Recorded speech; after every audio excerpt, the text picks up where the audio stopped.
আসসালামু আলাইকুম রহমতুল্লাহ। ওয়ালাইকুম আসসালাম। আজকে আমরা স্বপন ভাইয়ের খামারে চলে এসেছি।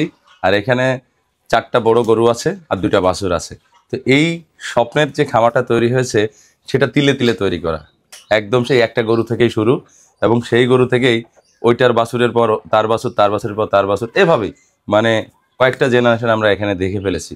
তো এইটার এই যে চমৎকার একটা গরু 26 লিটার দুধ হচ্ছে, এটা কিভাবে হচ্ছে বা কি কারণে উনি এই জায়গায় আসতে পেরেছে স্বপন ভাইয়ের কাছে শুনবো।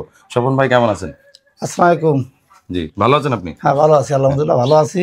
আচ্ছা, এই গরুর রহস্য কি? আপনার এই যে গরুর এত 26 লিটার দুধ আমি আছে, 14 বছর গরু পুষি ভাই। 14 বছর মানে 12 বছর যে কোনো কাজ করলে সেটা পরিপূর্ণ হয়, উনি আরো 2 বছর 5 কেজিতে শুরু করি, আজ 27-28 মাত্রই আমি আইছি। মানে 5 কেজি থেকে একবারে তো সম্ভব না, কারণ এই গরু চিনতেই লাগে 10 বছর। হ্যাঁ, গরু চিনতে 10 বছর লাগে। আর আপনারা যারা 10 বছর গরু একজন জায়গায় নিয়ে যাবে ভাই 20 লিটার দুধ, 5 লিটার। নতুন খামারিদের একটু বলে নি, যারা আজকে গোয়াল করে কালকে 10 কেজি দুধ টানিয়ে বের করতে চান, হবে না। আপনি তো টানতে টানতে বাট ছিঁড়ে ফেলবেন।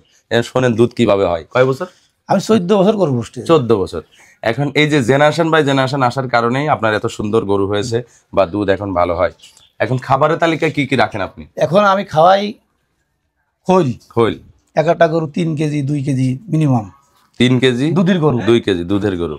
আর ভুসি খাওয়াই একটা গরু 7 থেকে 8 কেজি। আপনি মাইপে 1 কেজি 2 কেজি ফেলবেন আর আপনার দুধ বেরোবে, পানি বেরোবে। আর এর ভিতর ফিট আছে 2-3 কেজি ফিট খাওয়াই। 27-28 দুধ হবে, তো এমনি হবে না, এমনি হবে না। এই মুভির গল্পের কোনো কাজ নেই। আর এই যে খাবারের বিশেলিয়ার খড়, এটা বাদ, এটা আমার নিজের ফসলের, তা ঠিক আছে, ঘাস ভরপুর, আনলিমিটেড যতক্ষণ খাইতে পারে, যেত পারে।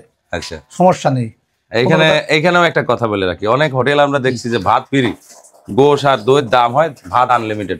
ঠিক এই জায়গাও সেই হোটেলের মতোই, যতক্ষণ পারে ততক্ষণ ঘাস আর বিশেল খাবে, অন্যগুলো একটু মেপে ঝেপে দিতে হয়, কারণ পেটেরও ডাইজেস্ট করার ব্যাপার আছে। আচ্ছা, ওষুধ আপনি কখন করেন? ওষুধ কি নিজেই করেন? আমি সব নিজেই করি। অলরেডি উনি ডাক্তার, তার মানে নিজে শিখে ফেলছেন। হ্যাঁ, একটু বড় ধরনের কোনো সমস্যা যদি না হয়, তারপর অনেক লোকের ডাক্তারের কাছে আমি পরামর্শ নিয়ে আমি নিজে ওষুধ কিনে নিয়ে আমি নিজে পুষ করি। মাশাআল্লাহ, এইটা আরেকটা প্লাস পয়েন্ট যে আপনার ডাক্তারি শিখে ফেলতে হবে, না হলে ডাক্তারের পকেটে টাকা দিতে আপনার। আমার উস্তাদ কিন্তু তুহিন ডাক্তার, তুহিন ভাই, সে আমার সর্বোচ্চ হেল্প করে, সুন্দর করে তুহিন ভাই। আচ্ছা, ভয়েস কাটের সর্বোচ্চ হেল্প সে আমার করে। মাশাআল্লাহ, সে আসতে না পারলো ভাই, এইটা হয়েছে কি করব, সে করে যায় ওষুধ কিনে। তাহলে আপনি কি গরু চাষ এই যে খামারটা করে লাভবান কিনা, মানে মনের থেকে খুশি কিনা? আমার কিছু ছিল না, এখন গরুতে আমার সবকিছু। মাশাআল্লাহ, মানে এই জায়গায় আসলে তো আপনার মন ভালো হয়ে যায় একদম। শুধু উনার কেন, আমরা যে এখানে এসেছি, আপনারা গরুগুলো দেখছেন, আপনারও মন ভালো হয়ে যাচ্ছে দেখে যে আল্লাহ কি সুন্দর গরু, আলহামদুলিল্লাহ, মাশাআল্লাহ বলেন, ওয়াও টু ওয়াও বলেন না। এখন এই গরু আপনি কি বিক্রি করেন? মানে বিক্রি করে দেন? আপনারা যদি চান এখান থেকে খাঁটি দুধ নিতে পারবেন ঝিনাইদহের মধ্যে। যারা এটা একদম ঝিনাইদহ রাজধানী গোয়ালপাড়া থেকে নামলে 5 মিনিট লাগবে বাকরির বাজারে আসতে। এই 5 মিনিট, এটা বাইকের টাইম বললাম, 5 মিনিটে আপনি নামার পরে ভাইয়ের কাছে ফোন দেবেন, আপনি ওখান থেকে দুধ নিয়ে নেবেন। অথবা আপনি শহর থেকে যদি একটা কল করেন, উনি আপনার দুধ পৌঁছে দেবে, কোনো সমস্যা নাই। যারা খাঁটি দুধ খেতে চাচ্ছেন, কারণ এই দুধের মধ্যে লুকিয়ে আছে অনেক গুণাগুণ, তার মধ্যে ক্যালসিয়ামটাকে আমরা সবচেয়ে বেশি ধরি। হাড়ের সমস্যা হয়, গায়ে ব্যথা হয় হাড়ের সমস্যা হওয়ার কারণে। সুতরাং বেশি বেশি দুধ নিজে খাবেন, পরিবারের মানুষের দুধ খাবেন। তো ভাই, যারা তরুণ উদ্যোক্তা, যারা তরুণ ছেলে ঘরে বসে আছে, অনেকে ঝিমায় কাতরায়, এদের জন্য আপনার কি পরামর্শ? যদি খামার করতে চায়, তো এরা তো গরু কিনতে চায় না, এরা গরুর দাম শুনলি এরা মনে করে 1 কিলো দুধ থাকবে। এখন এই গরুটার দাম আমার 4 লাখ টাকা হচ্ছে। জি, এই গরুটা পাবনাতে পাঠিয়েছে 4 লক্ষ টাকা দাম করেছে। আমি তো অন্য লোকের লোভে পড়ে গরুটা বেশি ফেলতো। হ্যাঁ, আমার অনেক লোক কাছে ভাই মেলা টাকা হচ্ছে, গরুটা বেশি ফেলো। আমি তো গরু বেচার লোক না। আচ্ছা, আমার এই 3টে গরু 70-75 কেজি দুধ হবে। মানে এখন এটার কথা হচ্ছে, এখন 26-27 লিটার দুধ একটা গরু থেকে আসে। তো এটা আলহামদুলিল্লাহ 3 বার দোয়াতে হয়, না হলে বাট একদম মনে হয় ফাটফাট অবস্থা। 13 দিন বিয়েছে, আরো বাড়বে। 30 লিটার টার্গেট আছে, 30 আমার গরুটা হবে। কতবার 20 তো হয়ে যায় বা 30 এমনি। তাহলে যদি কেউ আপনার কাছ থেকে সহায়তা চায়, সাহায্য চায় যে ভাই আমি একটা খামার করব, করবেন তো? হ্যাঁ, দেখছেন, এই যে সদগায় জারিয়া নেওয়ার জন্য স্বপন ভাই রেডি।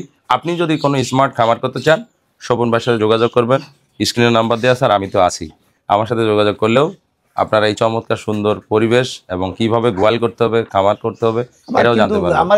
এই জায়গায় কিন্তু আমরা জায়গার সমস্যার কারণে যতটুকুই হয়েছে আলহামদুলিল্লাহ, কারণ দেখেন প্রত্যেকটা জায়গায় অল টাইম এখানে গোবর পড়তে দেওয়া হয় না, পড়ার সাথে সাথে পরিষ্কার।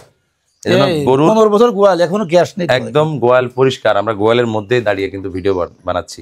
তো সবাই ভালো থাকবেন, সুস্থ থাকবেন, নিরাপদে থাকবেন। আর নিরাপদ খাবার খেতে হলে এরকম স্বপন ভাইদের সাথে যোগাযোগ রাখতে হবে। আপনি দুধ খাচ্ছেন না কেমিক্যাল খাচ্ছেন, ওই বাজার থেকে প্যাকেট কিনে বাচ্চাকে কেমিক্যাল খাইয়ে লিভার হার্ট এগুলো নষ্ট করেন না, নিরাপদ খাবার খান এবং এরকম খামারে দাঁড়িয়ে থেকে দোয়ায় নিয়ে যাবেন পারলে আপনি।